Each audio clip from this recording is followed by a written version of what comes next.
మాలిని దేవి multi speciality hospital, Christian పేట, 5వ line, కావలి. Doctor Guttipati Malini దేవి, MBBS, MS, OBGY, కాన్పులు మరియు గర్భకోశ వ్యాధి నిపుణులు.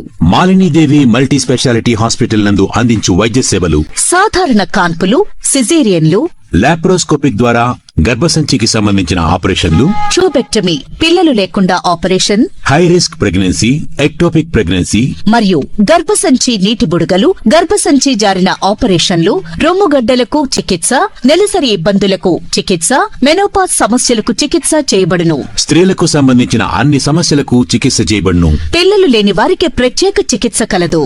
ముఖ్య గమనిక: మా హాస్పిటల్ నందు కాన్పోయిన తరువాత తల్లి బిడ్డను ఉచితంగా మా వాహనంలో క్షేమంగా ఇంటికి చేర్చబడును. మా హాస్పిటల్స్ ప్రత్యేకతలు: ICU, lab, AC and non AC rooms, 24 గంటలు మెడికల్ షాప్, ప్రతి రూమ్ నందు వేడి నీటి సదుపాయం కలదు.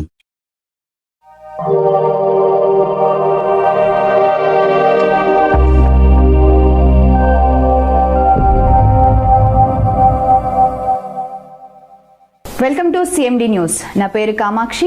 ముందుగా నేటి వార్తా విశేషాలు. శ్రీ సత్యసాయి జిల్లా ధర్మవరం విల్లు రాజకీయ నాయకులు సమాజానికి ఆదర్శంగా ఉండాలి. బజారు గుండాలు, బజారు రౌడీల మాటలకు హద్దే లేకుండా పోతుందా? కనీసం రాష్ట్ర ప్రజలు ఏమనుకుంటున్నారనే ఇంగితం కూడా లేకుండా మరీ బుకాయింపు. అరగంట ఆంబోతు అంబటి రాంబాబు ఒళ్ళు దగ్గర పెట్టుకొని మాట్లాడాలి.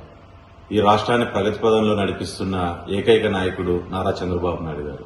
గతంలోనూ, ఇప్పుడు, రేపు ఎప్పుడైనా సరే రాష్ట్రానికి ముందుకు నడిపించాలంటే అది చంద్రబాబు నాయుడు గారి వల్ల మాత్రమే సాధ్యం. అటువంటి వ్యక్తిని ఈ రకంగా మాట్లాడతావు. ఈ రోజు నిన్ను భయపెట్టాలంటే చంద్రబాబు నాయుడు గారు రావాలి, లేదంటే మా నారా లోకేష్ అన్న రావాలని చెప్పి ఈరోజు నువ్వు మాట్లాడుతున్నావు. మరి నిన్ను భయపెట్టాలంటే ఎవరూ రావాల్సిన అవసరం లేదు. తెలుగుదేశం జెండా పట్టుకుని కార్యకర్తలు రోడ్డు ఎక్కితే చాలా నువ్వు భయపడిపోయే పరిస్థితి ఉంటుంది.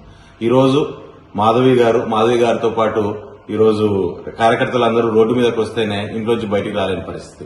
మా టైగర్ మాధవి జాలిని అక్కడ కదిలించలేని పరిస్థితి ఉంటుంది. నీకు కూడా ఈ రోజు ఒకటే విషయాన్ని గుర్తుపెట్టుకో. నువ్వు అక్కడ లోకల్ రాజకీయాలు ఏదో ఇన్ఛార్జీలు ఇస్తారని, మీ నాయకుడు ఏదో నీకు చేసి పెడతాడని, కొత్త పదవులు కడతారనే ఒక ఆలోచనతో ఈ రోజు అక్కడికి వెళ్లి ప్రజల్ని రెచ్చగొట్టి ఇటువంటి వ్యాఖ్యలు చేస్తే, ఇటువంటి వ్యాఖ్యలు చేసేది జనాల్లోకి వెళ్లాలనే పద్ధతి కూడా ఈ వైఎస్ఆర్ పార్టీ వాళ్ళు మానుకోవాలి. ఈరోజు ఇటువంటి వ్యాఖ్యలు చేసి ఈ రాష్ట్రాన్ని ఏ స్థాయికి దిగజార్చారనే విషయాన్ని కూడా ఈ రాష్ట్ర ప్రజలంతా కూడా ఈరోజు గమనించుకుంటున్నారు.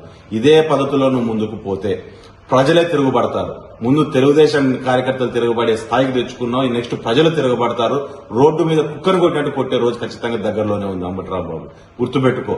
ఇటువంటి వ్యాఖ్యలు చేసుకుంటూ, ఇటువంటి పనికిమాలిన రాజకీయాలు చేసుకుంటూ ముందుకు వస్తే నీకు ఖచ్చితంగా తగిన శాస్తి జరుగుతుంది, జరుపుతాము.